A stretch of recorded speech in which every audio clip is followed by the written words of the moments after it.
¿Y si te dijera que los extraterrestres que todos imaginamos como pequeños hombrecillos verdes pueden, de hecho, parecerse mucho a los terrícolas normales y habitar en Europa? Esta es la península ibérica, y las personas que viven allí están bajo sospecha. Aquí está la razón. De alguna manera, partes de los artefactos más importantes que la civilización ibérica llamó Tesoro de Villena están hechas de un metal que no se puede encontrar en la Tierra, porque es de un meteorito. Abordemos esto paso a paso. Este es el artefacto en sí, y está compuesto por 59 objetos diferentes: cuencos, botellas y brazaletes. En total, el hallazgo pesa alrededor de 9 kilogramos, de los cuales 8 son de oro de 23,5 quilates. Si no eres especialista en metales, te lo aclararé de inmediato. Para hacer una comparación, el oro de 23 quilates es 95,8% oro puro, así que 23,5 quilates es incluso más puro. El porcentaje restante se atribuye a otros metales que ayudan a añadir resistencia y durabilidad a la aleación preciosa. También había plata, hierro y ámbar en ese conjunto. El artefacto podría haber sido bastante simple, pero a estos dos, llamémoslos impostores. Mira este brazalete de hierro forjado y esta mitad de esfera hueca. ¿Lo ves? Esas líneas oxidadas en la mitad de la esfera y el color raro en general del brazalete se destacan porque todo lo demás está hecho del oro más puro. Todo comenzó en 1963, cuando un investigador notó un metal oscuro de plomo entre los brillantes cuencos y botellas. El metal brillaba en algunas zonas y estaba cubierto con un óxido de apariencia ferrosa que estaba mayormente agrietado. Para que se entienda mejor, el oro no suele comportarse de esta manera. Es uno de los metales menos reactivos de todos, por lo que no se deslustra y mucho menos se oxida. Para averiguar de dónde provenía este hierro sospechoso, los investigadores recurrieron a la espectrometría de masas, que examina la relación masa-carga de las moléculas. Sus hallazgos mostraron que el níquel en el hierro es similar al que se encuentra en el hierro meteórico. En pocas palabras, el brazalete y el hemisferio son de origen extraterrestre. La edad exacta del tesoro es difícil de determinar, pero es crucial. Necesitamos conocer esa edad para ver si coincide con el inicio de la Edad de Hierro en la península ibérica. Si coincide, no hay más preguntas aquí, pero si no coincide, bueno, es al menos extraño, si no sospechoso. Existe el sistema de las 3 edades, que comprende la Edad de Piedra, luego la Edad de Bronce y después la Edad de Hierro. La Edad de Piedra no tiene importancia aquí. Comparemos la Edad de Bronce y la Edad de Hierro. La Edad de Bronce comenzó cuando se descubrió que al combinar cobre y estaño se obtenía un material más duradero que cualquiera de los dos metales por separado. Esta era se caracterizó por importantes mejoras en herramientas y armas, pero 2 inventos destacados fueron los sistemas de escritura y la rueda. Luego llegó la Edad de Hierro. Esta vez se trató de incorporar lentamente el hierro en la vida cotidiana. El hierro era mucho más fácil de moldear para hacer diseños interesantes que el bronce. Esto fue muy importante porque el hierro, especialmente al transformarse en acero, proporcionó mejoras significativas en todos los aspectos de la vida. Las herramientas se volvieron más ligeras, económicas y resistentes en comparación con sus equivalentes de bronce. Entonces, los investigadores han debatido durante mucho tiempo si el tesoro data de la era post-argárica o de la última parte de la Edad de Bronce. El estudio más reciente afirma que esos artefactos fueron forjados entre 1400 y 1200 a.C. Y algo no encaja. En primer lugar, la Edad de Hierro comenzó alrededor de 500 años después de que estos artefactos fueran elaborados. Además, los antiguos artesanos no podían saber en ese entonces cómo trabajar con metales que llegaron a la Tierra hace 1 millón de años. Y aunque las fechas son difíciles de datar, hay una explicación lógica para la artesanía. La teoría es que esos herreros simplemente tenían acceso al meteorito caído, y así pudieron estudiarlo bien y descubrir sus propiedades antes de usarlo con fines decorativos. Podrían haberlo descubierto a través de ensayo y error, y una vez que supieron exactamente cómo trabajar con este metal extraterrestre, procedieron a adornar los artefactos con él. Además, estaban los fenicios, que contribuyeron con su artesanía. Es cierto que los pueblos ibéricos ya procesaban metal y fabricaban cerámica mucho antes de que los fenicios se instalaran en la península. Sin embargo, la llegada de nuevas técnicas de trabajo en metal y la introducción del torno de alfarero les permitió producir bienes de mejor calidad y a un ritmo mucho más rápido que antes. Entonces, hemos descubierto los orígenes extraterrestres de los artefactos ibéricos, pero adivina qué, esta zona sigue bajo sospecha. La razón es el idioma que hablaban. Verás, para la mayoría de los idiomas modernos que la gente habla hoy en día, siempre hay algún protoidioma. Por ejemplo, para el italiano, el español y el francés es el latín, de ahí sus similitudes. Pero espera, el ibérico se hablaba en gran medida donde hoy está España. ¿Por qué el español no es similar a él? La verdad es que hoy en día ningún idioma se parece al ibérico, tal vez solo el euskera, pero se debe a algunas similitudes encontradas en sus sistemas numéricos. El euskera se clasifica como una lengua aislada, es decir, no relacionada con ningún otro idioma conocido, y es la única lengua aislada en Europa. El idioma ibérico no está clasificado. Aunque las escrituras han sido descifradas en algún grado, el idioma en sí sigue siendo en gran parte desconocido. Y mira el alfabeto que tenían los iberos. No parece de nuestro planeta. ¡Oh, espera! Esto podría ser un poco complicado. Cuando los fenicios llegaron a la península, trajeron su alfabeto para los iberos. Pero los iberos probablemente no estaban interesados en copiar el sistema de escritura de otros, así que lo modificaron hasta que quedó muy diferente. Digamos que tomaron algo de inspiración y siguieron adelante. Si bien los lingüistas pueden adivinar hasta cierto punto cómo sonaban la mayoría de los caracteres, traducir el idioma sigue siendo algo imposible. El idioma ibérico no era indoeuropeo. Desapareció hace más de 2000 años y no quedan lenguas similares que puedan ayudarnos. Muy frustrante, ¿verdad?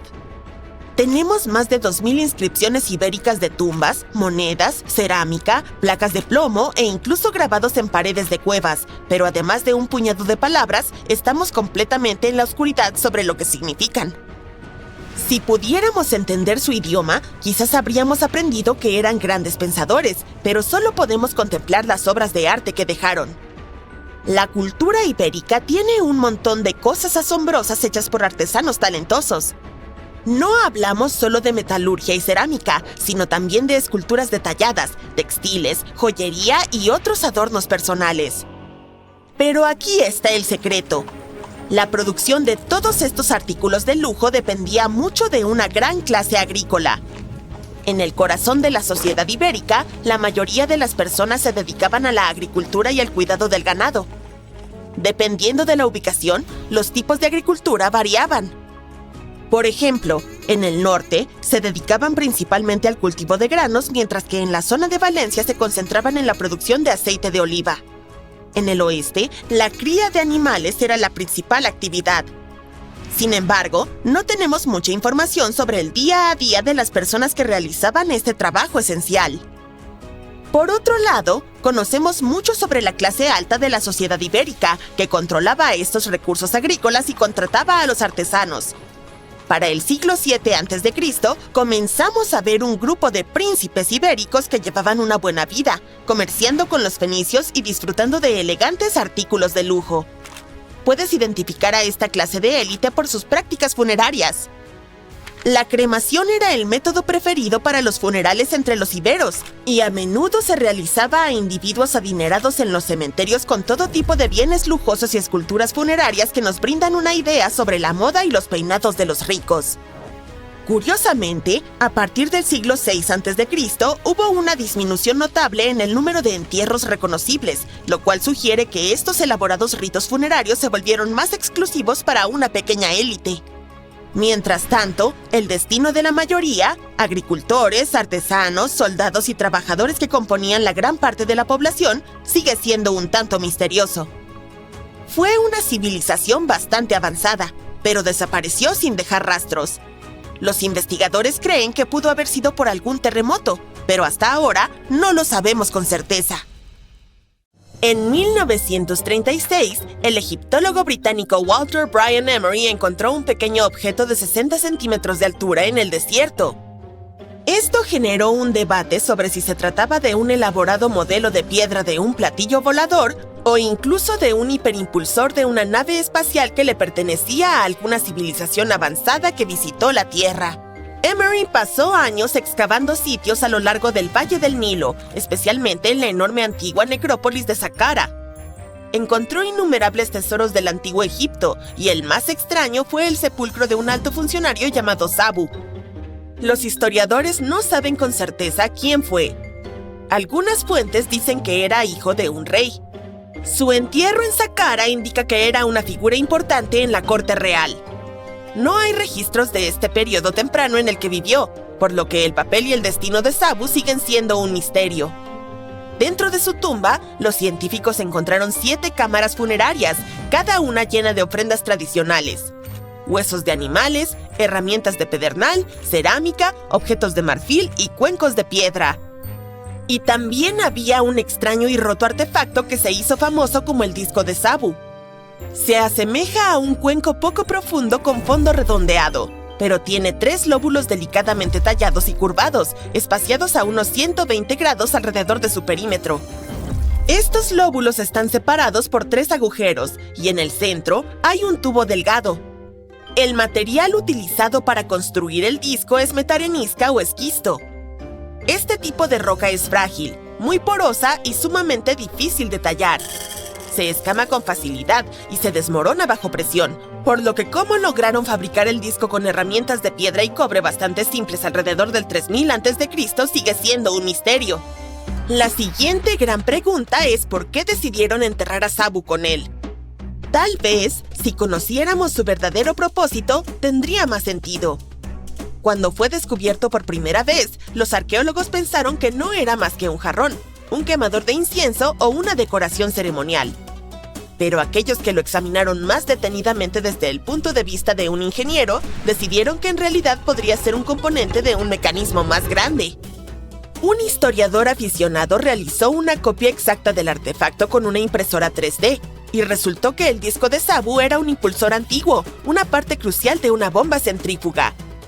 Cuando lo colocaron en una carcasa y lo hicieron girar a altas velocidades utilizando el pequeño eje central, el disco fue capaz de desplazar agua. Al ser probado sin una carcasa, el disco creó un poderoso vórtice. Quedó claro que los lóbulos curvados y la forma ligeramente cóncava del disco no eran aleatorios. Tal vez estaba diseñado para mover agua con notable eficiencia, como un mecanismo de bomba potente.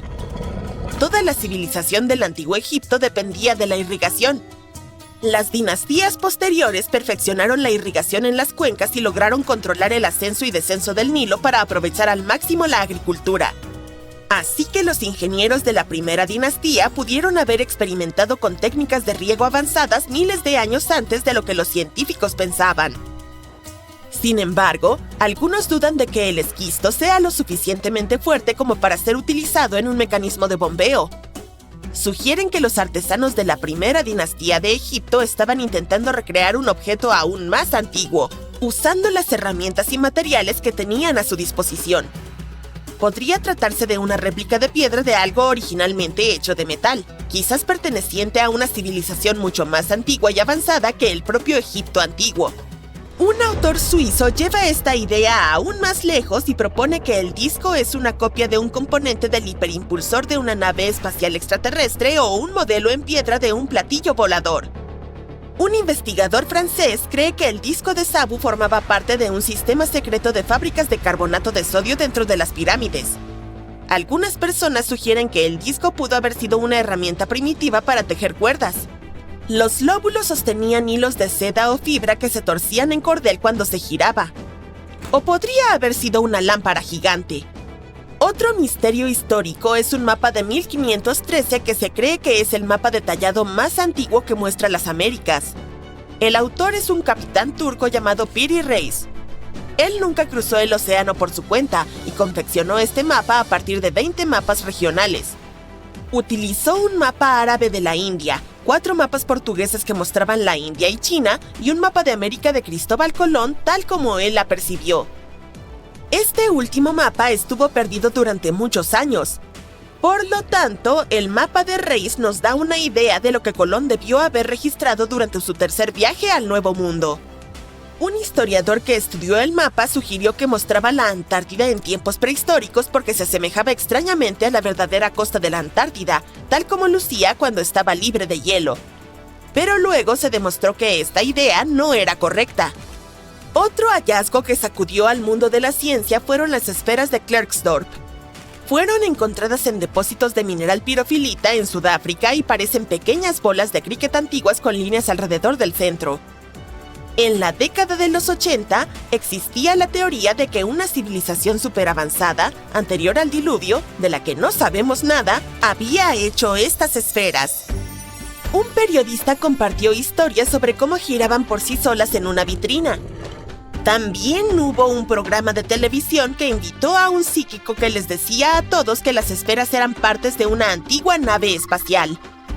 Pero, según los geólogos, estos objetos esféricos son bastante comunes y están formados por minerales diferentes a los de la roca circundante.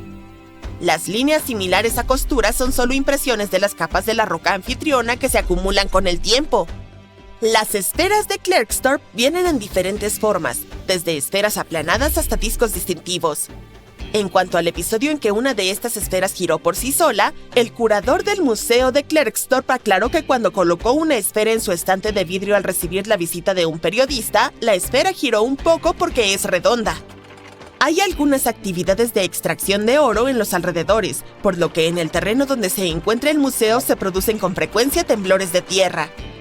En una región remota de China, existen unas formaciones extrañas similares a tuberías conocidas como las tuberías de Baigong. Un explorador las descubrió en 1996 y sobresalían del monte Baigong, a lo largo de las orillas del cercano lago Tozón. Algunas personas pensaron que eran obra de antiguos visitantes de otros planetas.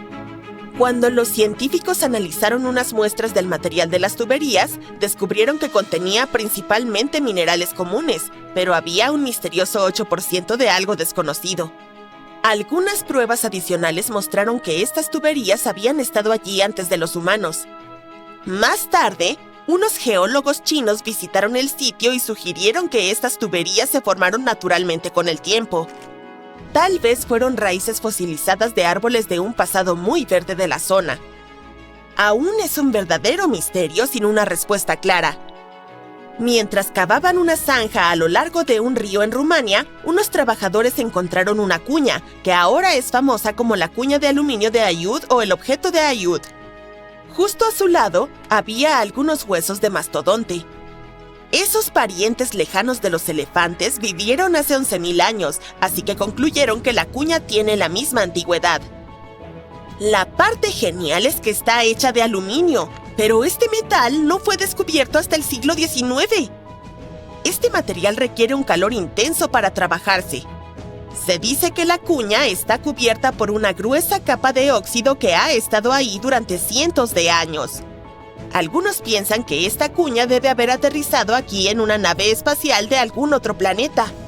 Ciertos científicos piensan que es todo un engaño, y otros suponen que podría ser un objeto fabricado por humanos con un propósito desconocido. Científicos descubrieron recientemente los pasadizos ocultos de Leonardo da Vinci bajo un castillo medieval en Italia. Unos investigadores del Politécnico de Milán, Codevintec y el Castillo Sforza siguieron un boceto del siglo XV recién encontrado por el creador de la Mona Lisa y hallaron una de las maravillas arquitectónicas inexploradas de la era del Renacimiento. La construcción del castillo sforzesco comenzó en 1358, pero fue destruido alrededor de un siglo después durante una crisis local. Luego, en 1450, Francisco Sforza, el duque de Milán, decidió reconstruirlo sobre las antiguas ruinas. Tras su fallecimiento, su hijo Ludovico se hizo cargo y continuó mejorando el castillo. Llevó a algunos de los mejores artistas de la época, incluido Leonardo da Vinci, para que decoraran sus paredes. Hoy en día todavía podemos ver los frescos de Leonardo en la Sala de las Tablas de Madera. Mientras trabajaba en el castillo, Da Vinci también registró algunos pasadizos subterráneos históricos ocultos bajo la muralla exterior. El dibujo, que data entre 1487 y 1490, fue encontrado en el Instituto de Francia en París. El boceto es sumamente preciso y demuestra que Leonardo realmente estaba interesado en el diseño de fortificaciones y era excelente para documentar estructuras existentes. Los registros históricos muestran que Ludovico ordenó la construcción de un pasadizo subterráneo que conducía directamente a la Basílica de Santa María de las Gracias, donde su esposa, Beatriz de Este, estaba enterrada. Ludovico se casó con Beatriz en 1491 y tuvieron un matrimonio feliz pero trágicamente breve, ya que Beatriz falleció al dar a luz en 1497. El duque se encerró durante semanas, se dejó crecer la barba y usó solo ropa negra mientras lloraba a su amada esposa. El túnel secreto podría haber tenido una extensión de más de 0,8 kilómetros y le permitía a Ludovico visitar su tumba en privado.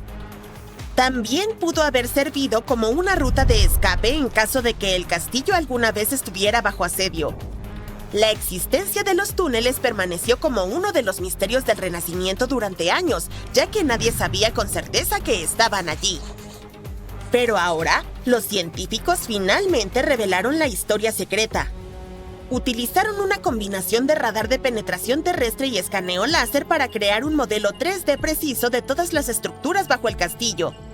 Encontraron los túneles a los que Da Vinci aludió en sus dibujos, y parece que podrían ser solo una pequeña parte de todo un sistema de pasajes subterráneos históricos. El objetivo es crear un gemelo digital completo del castillo que no solo mostrará todas las construcciones preservadas, sino también las antiguas que ya no son visibles.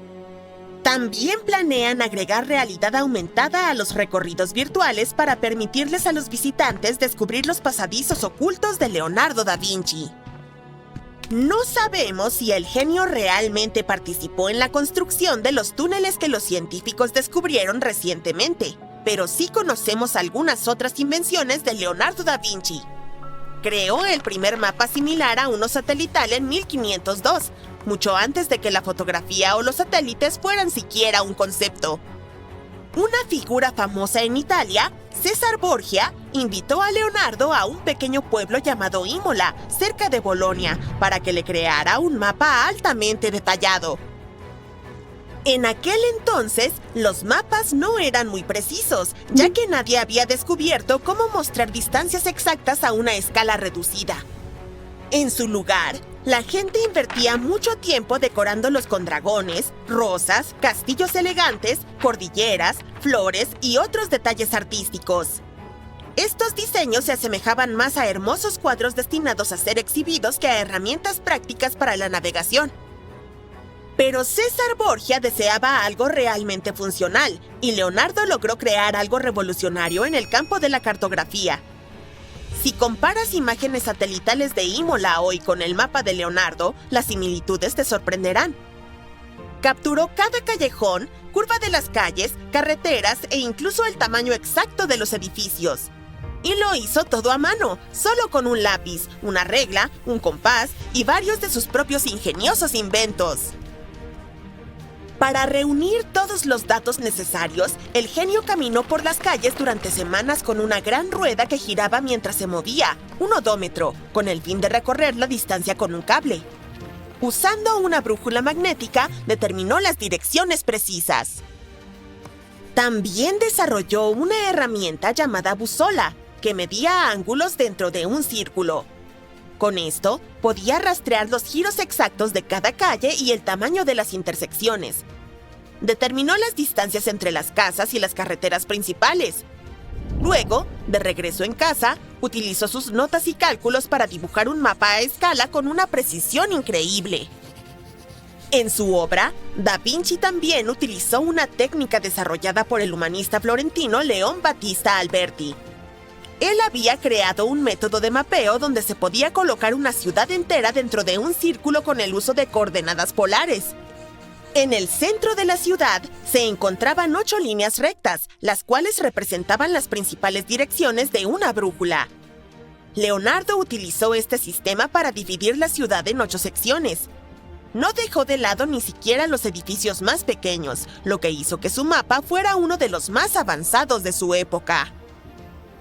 El genio italiano tenía un gran sueño: construir una máquina que les permitiera a las personas volar.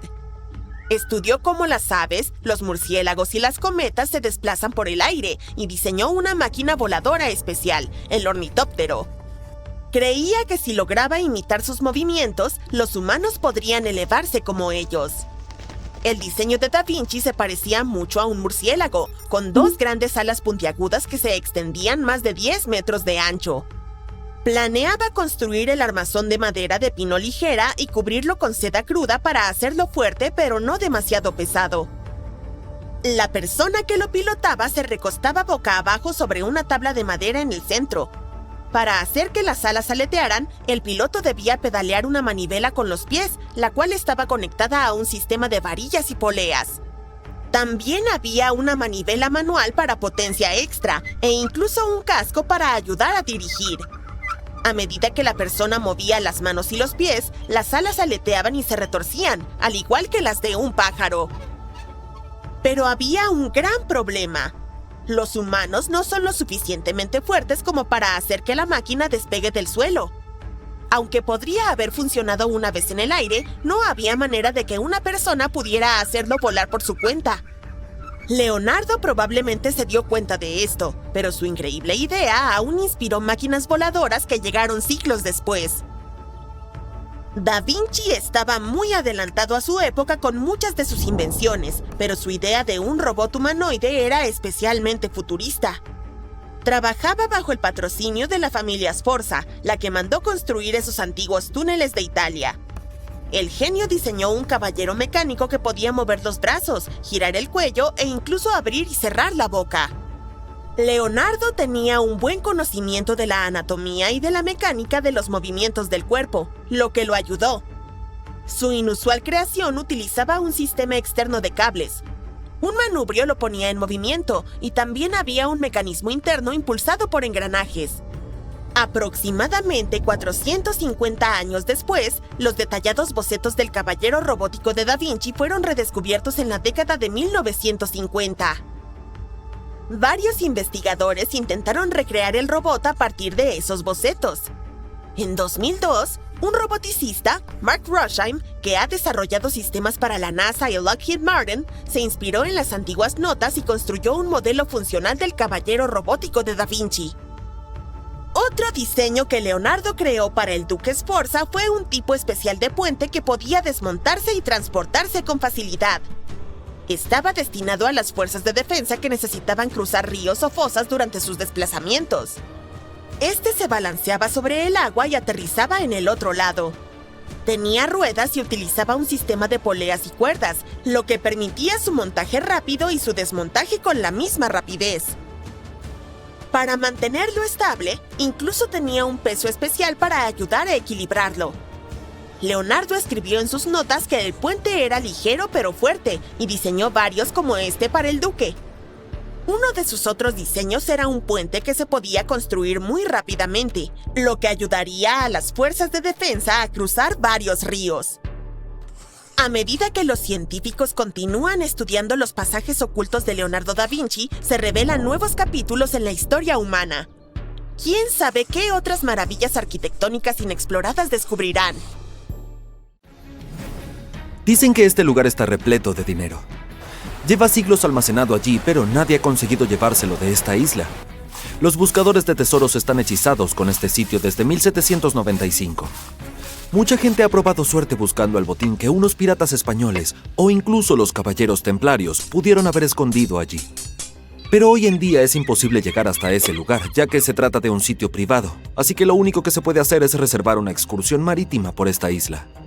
Si no, puedes echarle un vistazo a un reality show de televisión protagonizado por los hermanos Lágina, Rick y Marty, que forman un equipo de entusiastas en busca de los tesoros de la Isla del Roble, en Nueva Escocia, Canadá. Sí, parece que no hay lugar al que los productores de TV no puedan llegar. Uno de los descubrimientos más famosos fue el llamado Pozo del Dinero. Sin embargo, a pesar del prometedor nombre, no estaba lleno de efectivo. Ahora tenemos que saltar a hace 200 años. El Pozo del Dinero fue encontrado por primera vez por un chico de 16 años en 1795. Un día, Daniel McGuinness fue a pescar a la Isla del Roble. Allí vio un árbol que, como era de esperar, era un roble y tenía unas marcas extrañas. No parecían naturales, así que Daniel decidió comprobar la zona. Entonces vio un terreno hundido y empezó a cavar de inmediato. 2 de sus amigos le ayudaron. Pero en lugar de tesoros, los chicos solo hallaron troncos colocados bajo tierra a intervalos regulares. Parecía un lugar donde alguien podía esconder dinero o joyas, pero no encontraron nada valioso. Sin embargo, había algo curioso en aquel pozo. Alguien halló allí una piedra de granito con una inscripción grabada. Hubo muchos intentos de descifrarla, pero la mayoría acabaron en fracasos. Sin embargo, hay una traducción y dice: 40 pies más abajo, 2 millones de libras están enterradas. Sí, McGuinness y sus amigos deberían haber cavado más hondo. La siguiente cosa divertida sobre el pozo del dinero es la fibra de coco encontrada allí abajo. Dicen que se hallaron grandes cantidades de este material a una profundidad de 18 metros. Puede que no te sorprenda, pero tengo que recordarte una cosa. La isla del Roble está en Nueva Escocia, Canadá. Allí no crecen cocoteros. El más cercano está a unos 1500 kilómetros del lugar, lo que hace obvio que alguien llevó esta fibra a propósito. A los investigadores se les ocurrió que esta podría haberse utilizado para hacer cuerdas y bajar todos los tesoros por el pozo. A continuación tenemos no uno, sino 2 misterios. A finales de 1800, la Compañía del Tesoro de la Isla del Roble inspeccionaba y excavaba a fondo en el lugar. Todo el mundo creía que algo enorme estaba escondido allí. Estos tipos lograron perforar 46 metros bajo tierra, que es como 15 señales de alto apiladas una encima de la otra. Ya te habrás imaginado que no encontraron kilos de oro y diamantes, pero sí hallaron un manuscrito. Hay una teoría que afirma que es una de las obras perdidas de Shakespeare. Algunos científicos creen que el escritor y científico Francis Bacon, el supuesto verdadero autor de las obras de Shakespeare, lo escondió allí. Sí, se rumorea que fue Francis y no William quien escribió todas esas obras y sonetos. Pero no hay pruebas de que fuera realmente así. Puede que el Pozo del Dinero sea el pozo más popular de la Isla del Roble, pero no es el único ni el primero. Antes de su hallazgo, los buscadores de tesoros estaban perforando en Smith Cove. Mientras hacían su trabajo allí, encontraron una pieza de madera. Tenía forma de U y números romanos. Tras una inspección más minuciosa, especialistas se dieron cuenta de que supuestamente databa de 1769. El Pozo del Dinero fue descubierto 26 años después. Este hecho creó muchas especulaciones sobre las posibilidades de que esta estructura formara parte del verdadero pozo con tesoros que todos buscaban. Ahora mira esta moneda templaria. No fue el primer descubrimiento en la isla, pero fue crucial de alguna manera. Aunque hoy no parezca gran cosa, en la Edad Media esas monedas amasaban una cantidad insana de riqueza. Normalmente se almacenaban en las fortalezas europeas. Para los buscadores de tesoros, fue una señal inequívoca de que había algo más que encontrar en la isla. La lógica es simple. Si hay una moneda de ese tipo, debe haber algo más. Y tenían razón, porque no fue el único descubrimiento templario. En la orilla suroeste de la isla se encontró una saeta de ballesta. Expertos dicen que data del siglo XIII, pero una vez más, eso no era lo que los cazadores de tesoros estaban buscando. Se encontraron más monedas en la isla. Ricky, Mart y Lágina recuperaron esta preciosa pieza de un pantano. La moneda es de cobre, y en este caso procede de España. Cuando la hallaron, los hermanos Lágina solo pudieron ver el número 8 grabado en ella. Pero más tarde, algunos expertos estudiaron esta moneda y afirmaron que había sido fabricada en torno al siglo XVII. Consiguieron limpiarla bien y dieron la fecha de 1652 grabada en el reverso. Hay una teoría que afirma que exploradores españoles encontraron un tesoro, pero lo escondieron en lugar de llevárselo al rey.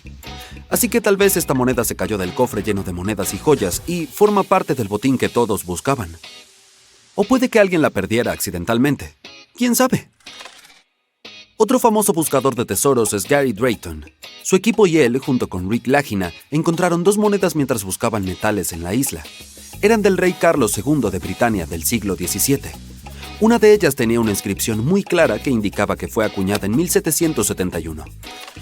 Otro tesoro, posiblemente de origen español, también fue encontrado aquí. Esta vez se trata de un anillo de plata. Un especialista lo estudió detenidamente e informó que había sido reparado 2 veces. Fue agrandado una vez y también reducido una vez. Está decorado con un diseño floral, muy popular en Europa en la década de 1730. Entre todas las demás cosas curiosas, Ricky, Mart y Lágina encontraron un botón de plata en el punto Isaac. Este es bastante antiguo, supuestamente data de mediados del siglo XVIII, y el famoso Pozo del Dinero fue descubierto más tarde. Por eso no fue un gran hallazgo. Podría pertenecer simplemente a algún granjero que criara tranquilamente ganado en la isla. No hay constancia oficial de que se haya encontrado ningún cofre lleno de gemas y monedas en la isla del Roble, pero los entusiastas sí hallaron allí algunas joyas. En primer lugar, el equipo encontró un broche con una magnífica gema roja. Pensaron erróneamente que se trataba de un rubí, pero un gemólogo profesional afirmó que era un granate. La pieza era de plata y bastante antigua. Expertos creen que se fabricó hacia los años 1500 o 1600. Otro broche que hallaron no tenía gemas, pero sí un diseño intrincado. Tiene un diseño de hoja y una cuerda ornamentada. Hay 13 ramas de la hoja, lo que al instante creó más misterio a toda la búsqueda del tesoro. En primer lugar, hay una talla con un árbol de 13 ramas en una roca de la costa norte de la isla. Además, mucha gente cree que el número 13 era importante para los templarios. Los entusiastas también encontraron un broche no muy lejos del lugar donde vivía Daniel McGuinness, el hombre que halló el pozo del dinero. Este fue analizado por un gemólogo profesional, Charles Lewton Brain, quien le comunicó al equipo que no había ninguna gema adornando esta pieza de joyería. De hecho, la piedra que parecía ser una piedra preciosa no era más que un trozo de cristal. Sin embargo, fue procesado con una técnica especial, por lo que era vidrio emplomado. Los entusiastas decidieron estudiar aún más el broche y descubrieron que parte de él era de oro. Especialistas afirman que el broche data del siglo XIV. ¿Será este el tesoro que todos buscaban? Quizá algún día lo sepamos. Los científicos hacen descubrimientos que cambian el mundo, pero aún así los misterios abundan por doquier. Aquí te presentamos 10 hechos desconcertantes para la ciencia. Imagínate que oyes un zumbido constante de baja frecuencia y nadie puede rastrear su origen. Aproximadamente el 4% de la población del planeta oye el zumbido. Se trata de un fenómeno mundial, es decir, lo oye gente de todas las regiones, por lo que el nombre varía de zumbido de Taos a zumbido de Auckland, según la zona donde se genere. El sonido está justo en el umbral de la audición humana, se oye menos cuando está al aire libre y se hace más fuerte en el interior, sobre todo por la noche. Lo que es aún más aterrador es que no se puede dejar de oír una vez que se ha escuchado.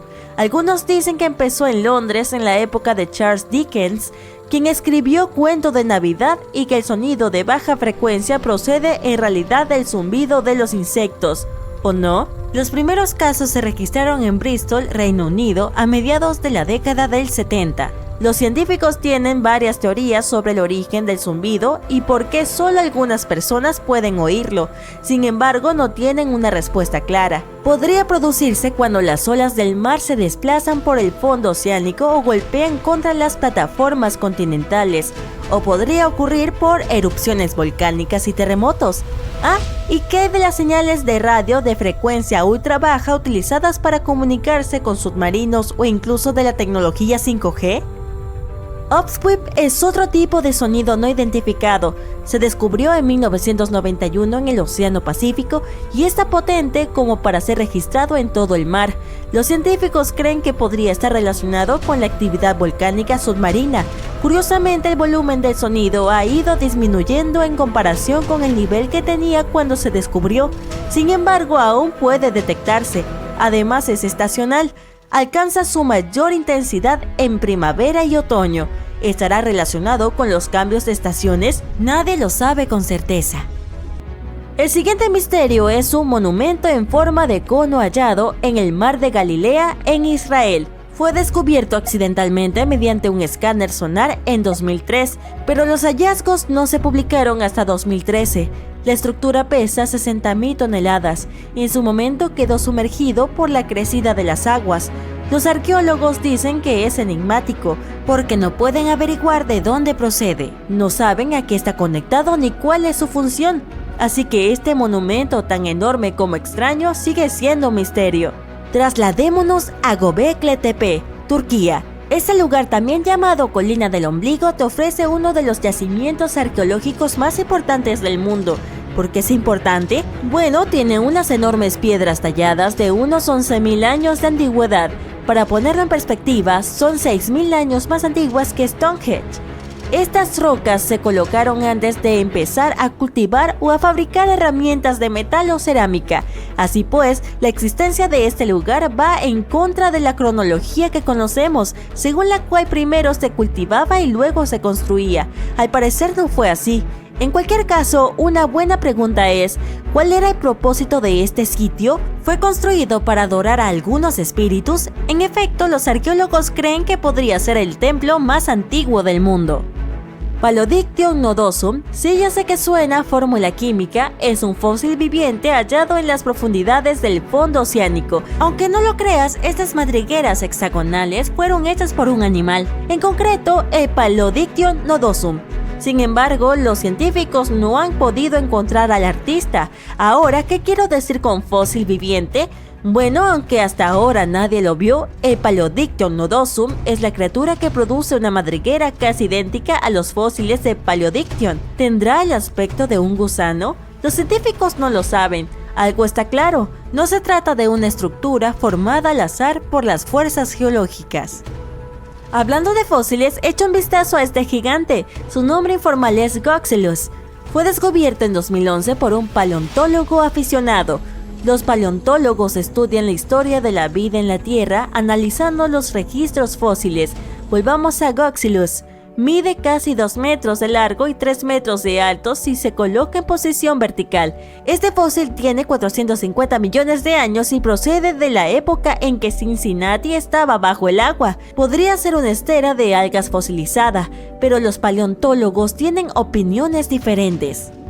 Este enorme túnel fue hallado en Sudamérica. Tiene entre 8.000 y 10.000 años de antigüedad. Al principio, los investigadores descubrieron un par de madrigueras colosales. Eran gigantescas y estaban perfectamente construidas. Los geólogos quedaron asombrados ya que nunca antes habían visto estructuras semejantes y no se conoce ningún proceso geológico que explique su formación. Los investigadores han sabido que las madrigueras desde la década de 1930, pero entonces creían que estos túneles eran solo algún tipo de construcción arqueológica, hasta que descubrieron enormes marcas de garras en las paredes y el techo. Concluyeron que alguna especie extinta podría haber dejado estas marcas. Algunos piensan que se trata de las madrigueras de perezosos terrestres y armadillos gigantes. Esta estructura es la mayor madriguera conocida del Paleolítico en el Amazonas. Sin embargo, los expertos tienen muchas preguntas. ¿Cómo es posible que una estructura así haya podido formarse de manera natural? Un investigador descubrió entonces otra extraña cueva que se encontraba a cientos de kilómetros del enorme túnel. En conclusión, hasta el momento se han encontrado en Brasil más de 1.500 madrigueras del Paleolítico. Lo más interesante es que algunas de estas cuevas están conectadas a túneles que a su vez conducen a cámaras. Continuaré con un fenómeno natural. Y si te dijera que todos los años, sobre todo en octubre, aparecen bolas de fuego en el río Mekong, situado en Tailandia. Según las leyendas, las bolas de fuego naga están llamando a Buda para que regrese a la tierra, y las serpientes de río son las que hacen estas llamadas. Es un mito, pero ¿qué dice la ciencia al respecto? ¿Está relacionado con un gas inflamable? Aún no hay respuestas claras. Estas bolas de fuego parecen surgir del agua. Pueden alcanzar una altura de casi 300 metros. Son como fuegos artificiales, pero desaparecen rápidamente. Suelen brillar con un color rojizo o anaranjado. También mencionaré algunas leyendas porque son apasionantes, y sería una pena no incluir la de la ciudad perdida de la Atlántida. Como ya sabrás, la leyenda dice que la Atlántida se sumergió en el océano hace unos 11.000 años. Desde entonces, no solo los científicos, sino también los cazadores de tesoros y los filósofos han estado buscando ese mundo perdido. ¿Podría el camino de Bimini ser un rastro? En 1968, un buzo encontró unas extrañas piedras frente a la costa de la isla de Bimini, en las Bahamas, que parecen manipuladas por los humanos. Es como si estuvieran espaciadas uniformemente y colocadas en una fila ordenada. Esto desconcertó a los científicos, pero no por mucho tiempo. El análisis de datación por carbono de los bloques reveló que esta especie de carretera natural fue creada por las fuerzas geológicas. No había marcas de herramientas ni señales que indicaran que los bloques habían sido apilados. La investigación continúa, pero los científicos creen que los bloques fueron formados por la erosión. Bueno, supongo que el momento de la Atlántida aún no ha llegado. Imagínate esto, estás paseando por la playa y ves pasar decenas de pulpos. En 2017, un grupo de personas vio en Gales exactamente esto. ¿Por qué salieron estas criaturas del océano? Nadie sabe la respuesta. El grupo informó que habían visto entre 20 y 30 pulpos arrastrándose por la arena. Buscaron señales de lesiones, pero no encontraron nada. Contaron que además devolvieron los animales al océano. Curiosamente, estas criaturas seguían arrastrándose hasta la orilla cuando la gente dormía. Los expertos dicen que, sin realizar un examen físico, es difícil estar seguros de cuál es la razón que empujó a los animales a la playa. Y mientras tanto, continúan las especulaciones. ¿Podría ser el hacinamiento? Además, los pulpos estaban bien armados. Un estudio señala que cuanto más cazan los pescadores a los grandes animales que se alimentan de pulpos, más crece la población de pulpos. Quizá por eso estas criaturas tienen que ir más lejos para encontrar comida o refugio, pero sin una investigación adecuada solo hay teorías. También hay mucho que no sabemos sobre el espacio. Por eso he aquí un dato extra sobre la amarillenta fuente de vida del sistema solar. Los científicos han descubierto un nuevo tipo de ondas en el interior del Sol que se mueven en dirección opuesta a su rotación. Además se mueven súper rápido, tan rápido que escapa a nuestra comprensión. Los investigadores tienen diferentes teorías sobre su origen. Si lo descubren, podrían conocer mejor los procesos que tienen lugar en el interior del Sol. Y sí, los pulpos iban bien armados, ja ja ja. Es de noche y estás a punto de entrar en la última morada del faraón Tutankamón. No llevas una antorcha, pero al menos has venido con una linterna. Bajas varios escalones y observas las paredes repletas de jeroglíficos. Hay un escrito que parece un conjuro. Quien se lleve algo de este lugar estará condenado de por vida. Aunque no te lo tomes muy en serio, un escalofrío recorre tu cuerpo. Encuentras una enorme puerta de piedra. ¿Será una trampa? Consigues abrirla, pero no. Solo es una cámara vacía. Miras el mapa y parece que vas en la dirección correcta. Al cabo de unas horas, te das cuenta de que estás atrapado en un laberinto. Intentas volver sobre tus pasos, pero ya no encuentras la puerta por la que has venido. Ya está, piensas para tus adentros. Has caído en la trampa del faraón. Y lo peor es que no tienes nada para comer. Ok, todos hemos visto películas de Hollywood en las que el protagonista explora ruinas antiguas y se enfrenta a trampas muy peligrosas, ¿verdad? Nos han contado que la realeza egipcia protegía sus últimos lugares de descanso con escorpiones y serpientes venenosas, puertas que te atrapan de por vida y gigantescas rocas rodantes que aplastan a cualquiera que se cruce en su camino. La cuestión es, ¿existieron estas trampas en realidad? Bueno, lamento ser yo quien te lo diga, pero todo esto es ficción. Semejante tecnología era demasiado compleja para las civilizaciones antiguas. Eso no quiere decir, sin embargo, que no hubiera trampas en absoluto. Los egipcios y los mayas, por ejemplo, son famosos por haber construido monumentos enteros dedicados a los difuntos. Estas estructuras reflejaban la posición que ocupaba esa persona en la sociedad.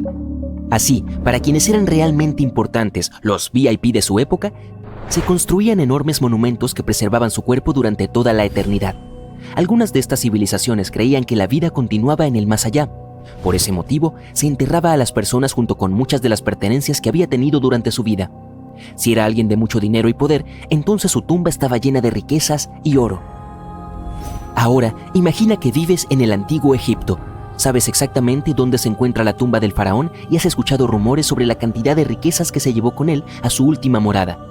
Toda una tentación, ¿no es así? Estamos hablando de grandes habitaciones llenas del suelo al techo de artefactos dorados, joyas e incluso dinero. ¿Quién podría resistirse a husmear allí? Como no había guardias que custodiaran la entrada de las tumbas, los egipcios debieron ser creativos para proteger sus riquezas. Estas antiguas civilizaciones inventaron algunas trampas que eran bastante efectivas. Una muy común consistía en construir habitaciones vacías dentro del monumento para confundir a los ladrones. Veamos como ejemplo la última morada de Amenhotep III. Fue construida en la ciudad de Luxor, en un lugar también conocido como el Valle Occidental de los Reyes. Dos ingenieros franceses descubrieron la tumba entre 1905 y 1914. La estructura es enorme y tiene más de 10 cámaras, conectadas por largos pasillos y empinadas escaleras. La cámara del rey es la más oculta. Y si un intruso pretende encontrarla, pues antes tendrá que entrar a un montón de salas vacías. Otros faraones trataron de proteger sus riquezas colocando dentro de sus tumbas falsos suelos que ocultaban fosas de hasta 6 metros de profundidad. De este modo, un visitante desprevenido e indeseado podría terminar dentro de un profundo agujero. Además de estos suelos, los faraones mandaban a construir pasillos laberínticos y muros falsos. Gracias a estas trampas, los ladrones podían demorarse horas en encontrar la verdadera cámara del faraón.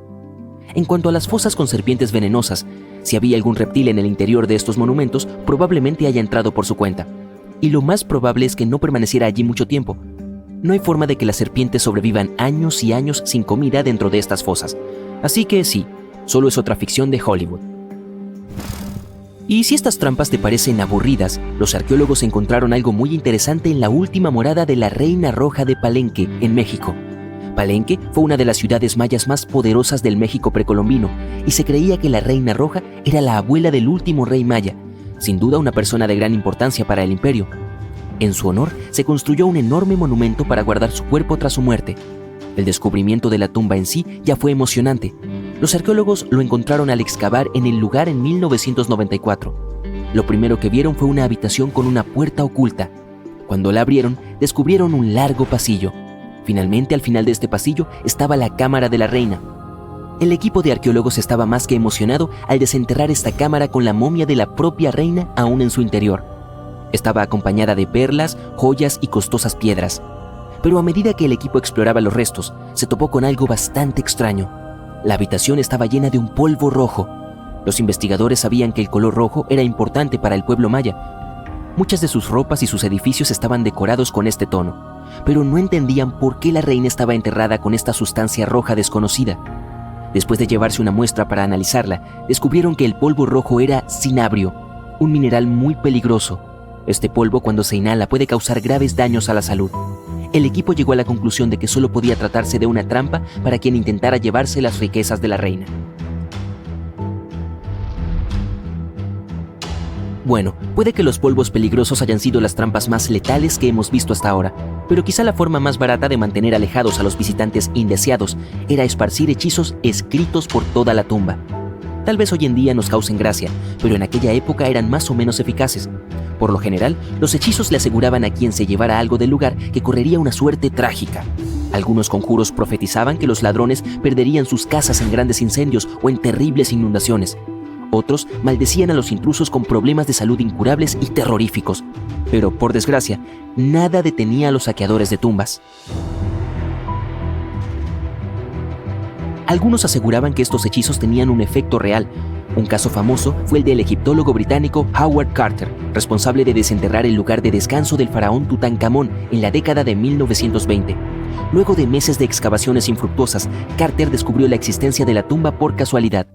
Encontró la entrada a una escalera justo debajo del suelo donde había estado trabajando todos esos meses.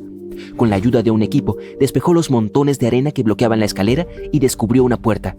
La puerta tenía tallados varios símbolos reales y Carter supo de inmediato que alguien muy importante estaba enterrado allí.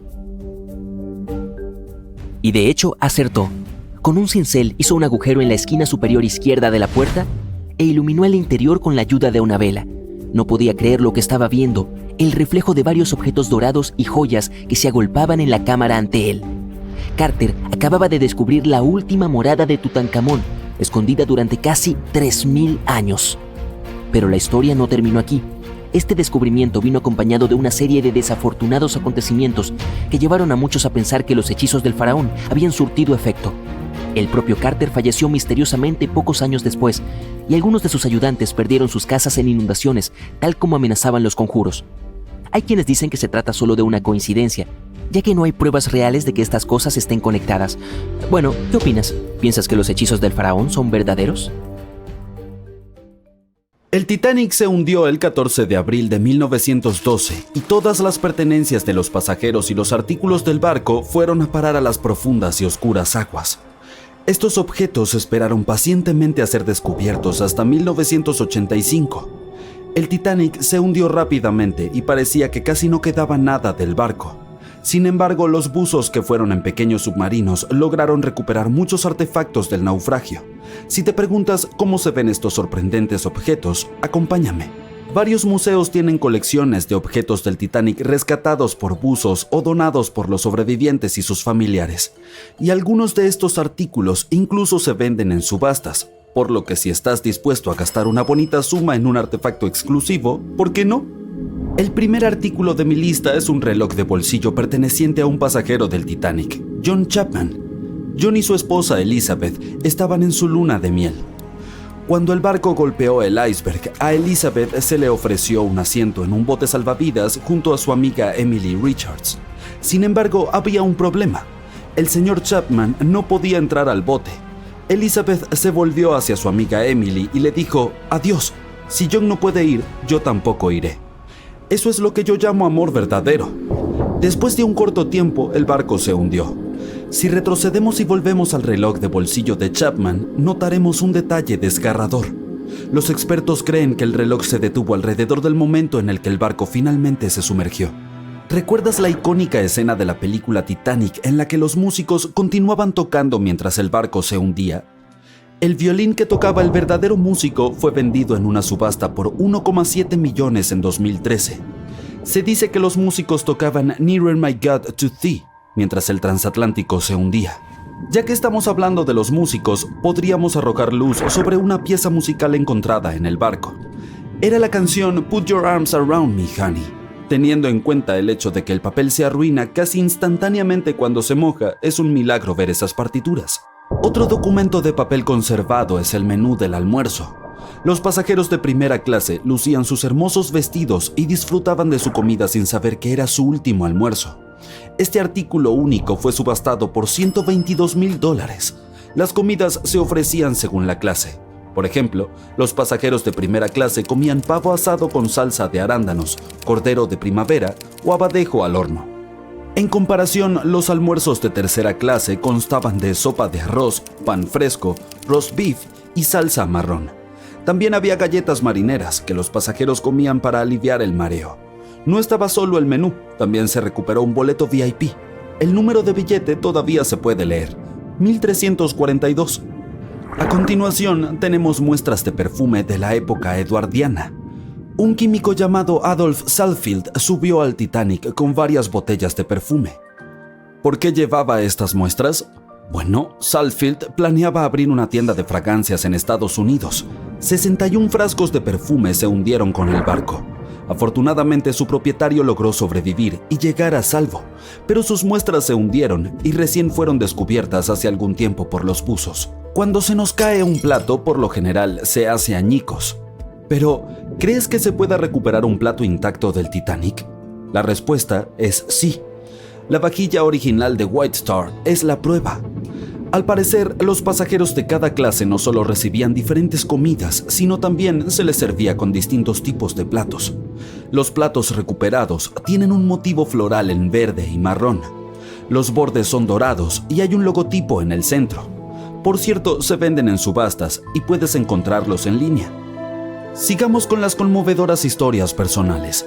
La historia de amor de Rose y Jack que vemos en la película es ficticia, pero el barco fue testigo de muchos relatos románticos. Aquí hay una carta de amor que lo prueba.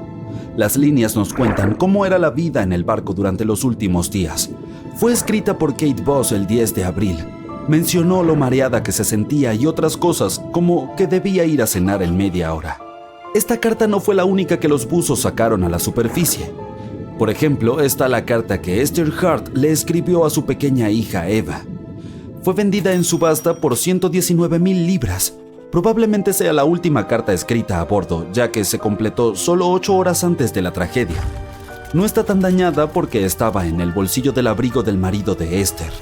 Otra carta que podemos mencionar es la del Dr. John Simpson. Esas palabras fueron las últimas que le escribió a su madre.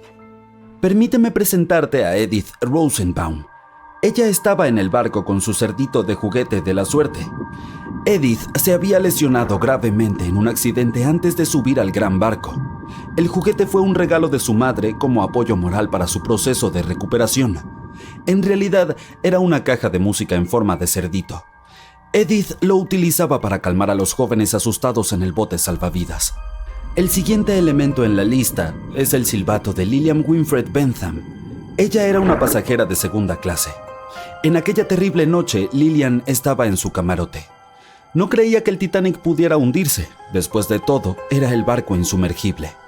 Su amiga acudió a ella y la convenció de que se subiera a un bote salvavidas. Recién entonces se dio cuenta de lo grave que era la situación. Momentos después vio cómo el barco se partía en dos. Mientras el bote salvavidas se alejaba en la noche, Lillian vio a un tripulante que también había sido rescatado. Sin pensarlo dos veces, envolvió al hombre con su abrigo de piel. Hacía mucho frío, así que probablemente le salvó la vida con ese gesto. El hombre quiso agradecerle su bondad, así que le dio a Lillian un silbato. Era el que había usado toda la noche para pedir ayuda. Este par de guantes blancos es uno de los elementos más raros recuperados del Titanic. Eran de algodón y le pertenecían a un caballero. La identidad del dueño es desconocida. La tela no puede durar bajo el agua durante décadas, pero estos guantes se conservaron bien y todavía se pueden ver los finos detalles y su elegancia. También se ha encontrado una campana. Sí, la famosa campana, la que sonó para advertir sobre el iceberg. Frederick Fleet y Reginald Lee estaban de guardia la noche del accidente. Ambos sobrevivieron. Fleet fue quien vio el iceberg antes de que el barco lo golpeara. Lo irónico es que Fleet y Lee no tenían binoculares.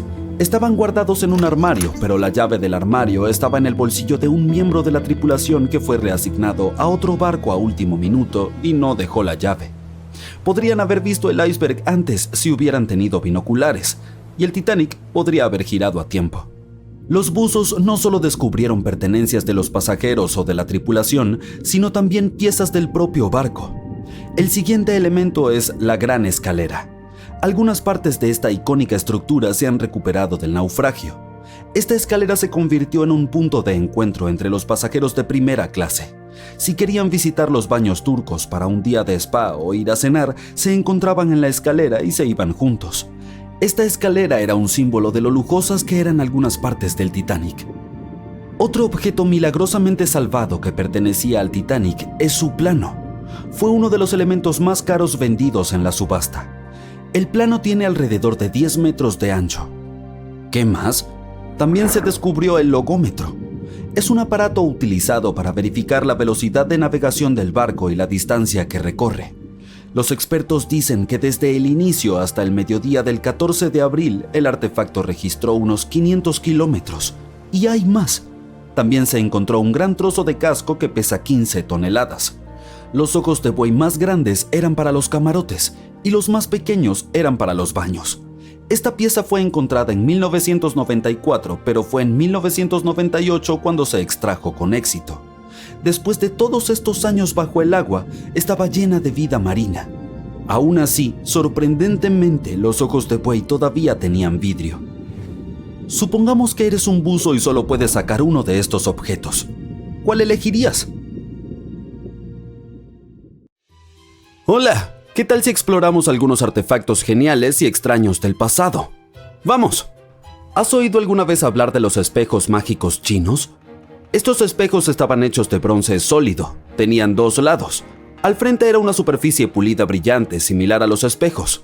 Era la parte de atrás la que hacía la magia. Cuando una luz brillante caía sobre el espejo, parecía transparente, y el patrón de la parte posterior se proyectaba en la pared. El reverso podía tener diferentes diseños dependiendo de lo que su creador quisiera representar. Dado que el espejo estaba hecho de bronce, nadie esperaba que se produjera semejante ilusión óptica. Estos antiguos artefactos datan de los años 2900 a 2000 a.C. Se hicieron populares en China y se produjeron en grandes cantidades en aquel entonces. Con el tiempo, su fama se desvaneció. Durante siglos, la magia de estos espejos desconcertó tanto a la gente común como a los científicos.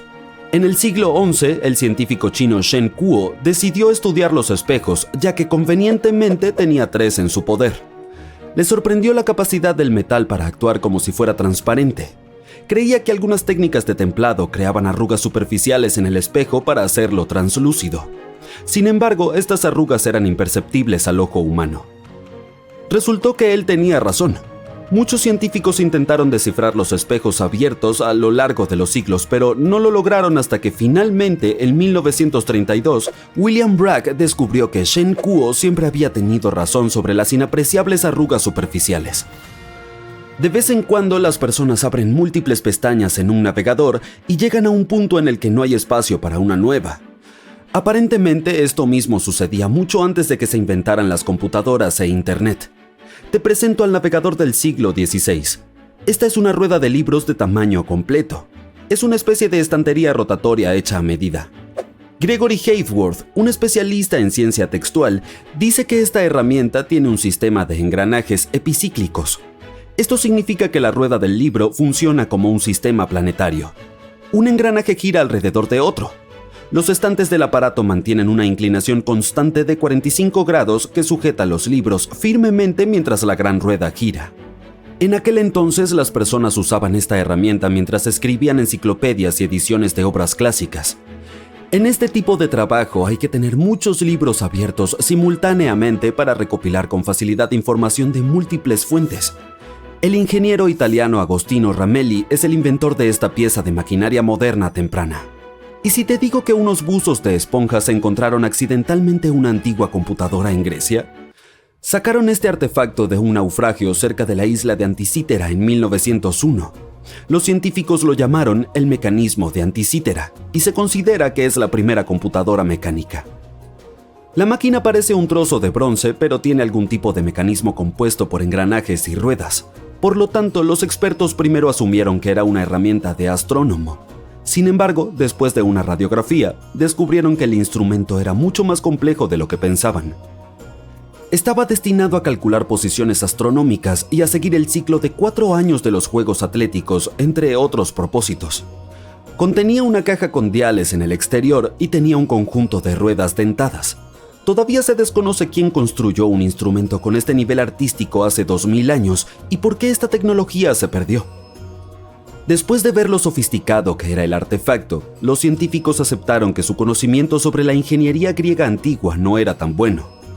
El profesor Michael Edmonds de la Universidad de Cardiff admite que, basándose en el conocimiento que tienen, este mecanismo ni siquiera debería existir. Edmonds dice que la máquina es única en su tipo y sus cálculos astronómicos son precisos. Para él, el mecanismo de Anticítera es más valioso que la Mona Lisa. En 1929, los eruditos que trabajaban en el Museo del Palacio Topkapi en Turquía descubrieron un mapa. Se hizo famoso por ser el mapa más antiguo que muestra las Américas. Piri Reis dibujó este detallado mapa en una piel de gacela en 1513. Representó Europa, al norte de África, la costa de Brasil y varias islas, como las Azores y las Islas Canarias. Lo más emocionante es que hizo el mapa solo 21 años después de que Colón pusiera pie en el Nuevo Mundo. Bueno, era nuevo para él. Piri Reis fue un erudito marítimo y un exitoso comandante naval al frente de la flota otomana. Sin embargo, al dibujar el mapa, no se basó únicamente en su experiencia de navegación. Lo confeccionó ensamblando otros 20 mapas regionales, como el mapa árabe de la India, 4 mapas portugueses y el mapa de las partes occidentales dibujado por Colón. Sí, la parte que obtuvo de Colón hizo latir el corazón de muchos historiadores. Colón dibujó un mapa durante su tercer viaje al Nuevo Mundo y lo envió a España en 1498. Se supone que estaba perdido. Sorprendentemente, los historiadores ahora pueden saber lo que Colón anotó al mirar el mapa de Piri Reis. Dato curioso, también dibujó otro mapa del mundo en 1528. Aunque solo ha sobrevivido aproximadamente una sexta parte de este mapa, está claro que describía la parte noreste del Atlántico, la región desde Venezuela hasta Terranova y el extremo sur de Groenlandia. El mapa también mostraba la Antártida siglos antes de su descubrimiento. Los historiadores tuvieron que replantearse la cronología de la historia después de obtener esta increíble información. Piri Reis describió la topografía de la Antártida sin hielo con gran detalle. En la década de 1930, los trabajadores encontraron docenas de esferas de piedra en Costa Rica. En la zona se las conoce como bolas de piedra. Fueron hechas por una civilización perdida en el tiempo. Lo interesante de estas bolas es su forma. Son perfectamente esféricas. Es un misterio cómo las personas antiguas pudieron hacer formas tan precisas. Las esferas son de diferentes tamaños. Imagina una pequeña, como una pelota de tenis. Luego pon otra al lado de ella de 2 metros de diámetro. Las esferas más grandes pesaban 16 toneladas. Los arqueólogos estaban seguros de que estas bolas fueron hechas por el hombre. Sin embargo, su propósito sigue siendo incierto. Algunos arqueólogos afirman que las esferas representan el sistema solar o están inspiradas en varias etapas del Sol y la Luna. Otros dicen que la ubicación de las piedras hace referencia a las casas de los jefes. La mayoría de las esferas de piedra fueron esculpidas a partir de granodiorita, que es una roca dura similar al granito. Los expertos creen que las personas antiguas usaban rocas más pequeñas del mismo material como herramientas para darles forma a estas esferas. También piensan que los escultores calentaban partes de las piedras y luego las enfriaban rápidamente. Esto podría haberles ayudado a remover las capas exteriores de las rocas. Nuestro siguiente objeto es un antiguo conjunto de baterías encontrado en Irak en 1936. Se trata de una olla de cerámica, un cilindro de bronce y una varilla de hierro.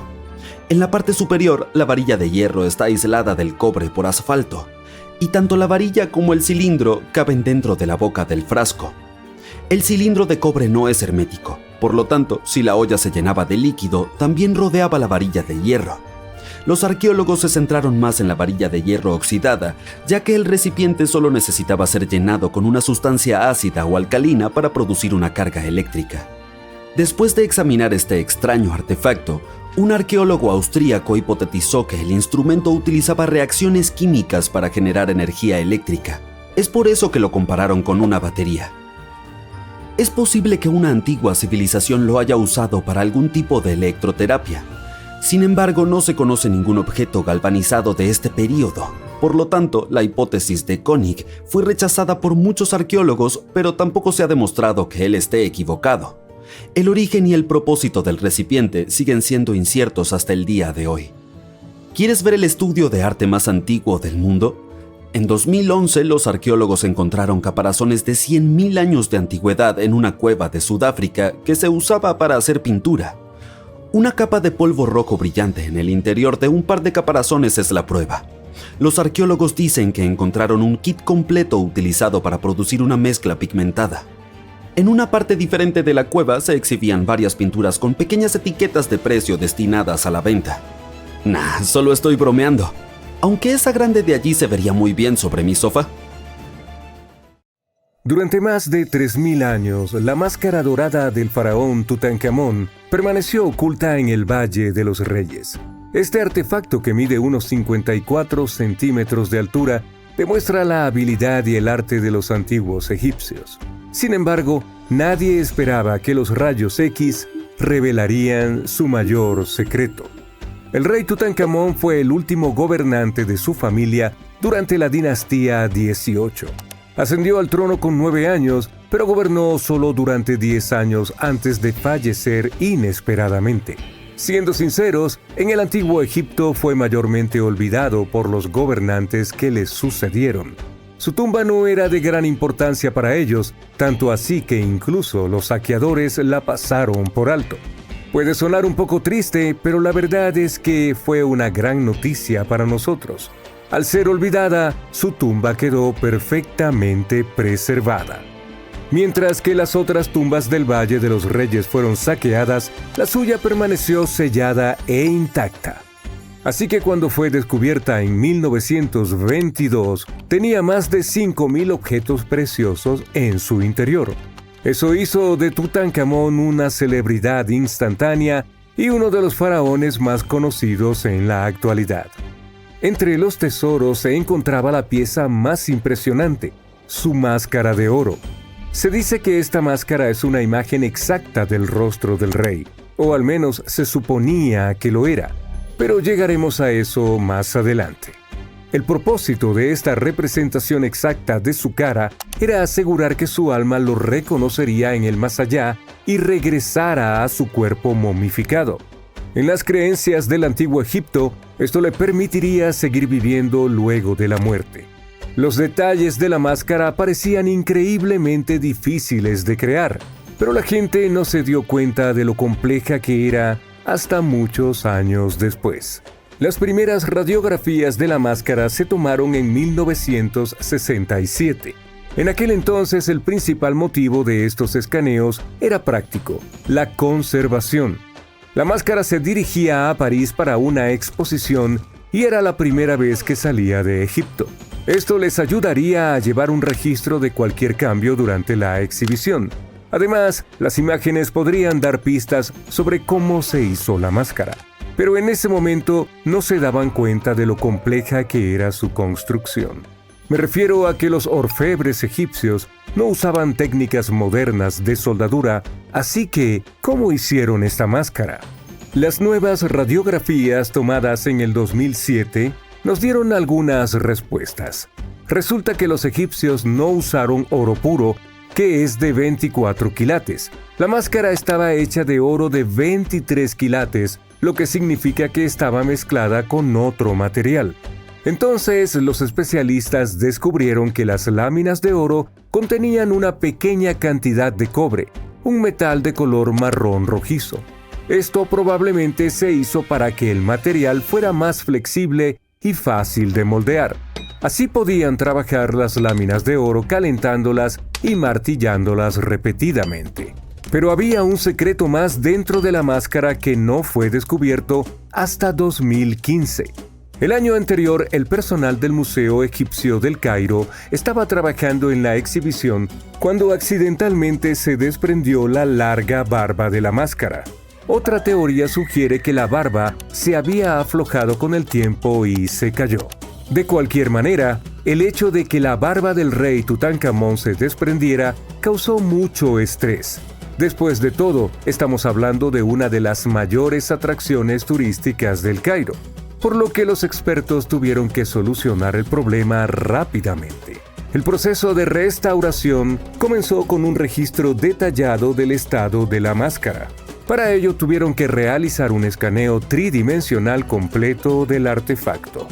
Y por accidente, encontraron algo muy interesante.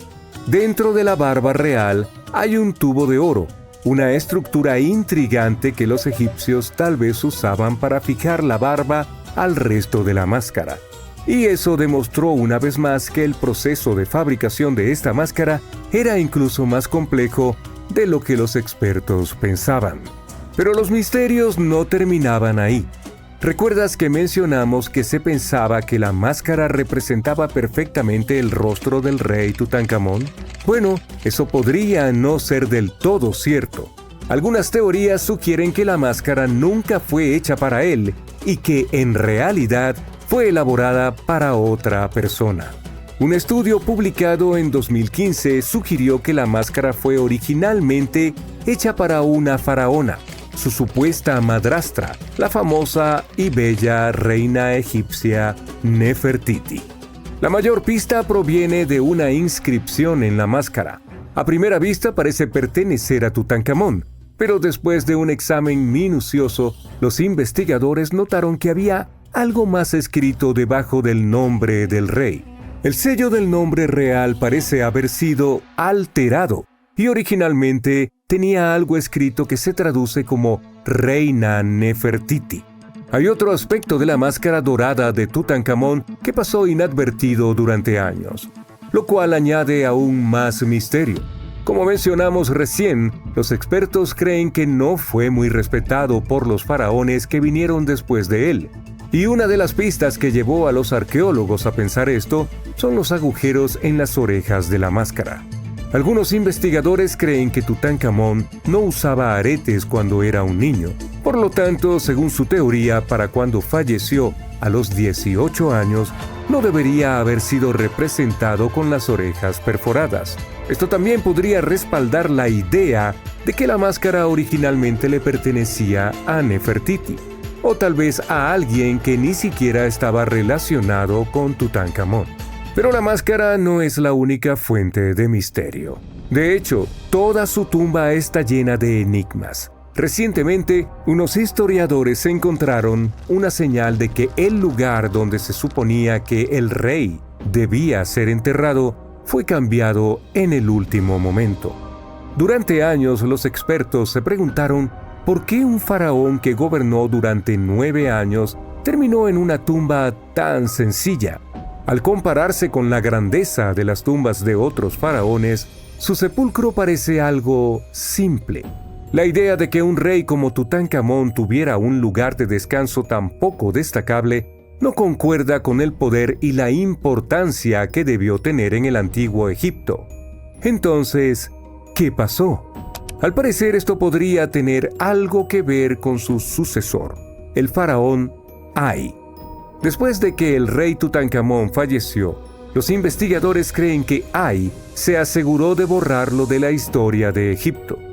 Así que una teoría sugiere que él estuvo detrás de la rápida decisión de colocar el cuerpo de Tutankamón en una tumba más pequeña y menos impresionante. Cuando los expertos examinaron la tumba de Ay, encontraron algo interesante.